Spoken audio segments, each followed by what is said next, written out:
அஞ்சு ஏக்கர் வயல் வச்சிருக்கிறோம். 5 ஏக்கரும் ஃபுல்லா தண்ணியில விழுந்து ஒரு முடி ஒரு சோட்டை ஒரு புது வெள்ளாமல் செய்து கொண்டு வாரம் எங்களுக்கு லோன் எடுத்த அது ஊடி கட்டுறதுக்கு நிலைமை இல்லாம கிட்டம் வந்து பாருங்க ஒருவரும் வந்து சாத்தினம் இல்லை.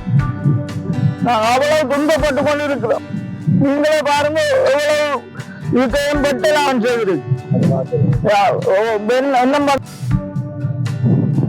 என்ன எங்களுக்கு எதுவும் தெரியாம தவிர்த்து அலுவலக நடவடிக்கை எங்களுக்குரிய அதிகாரிகளை பெற்று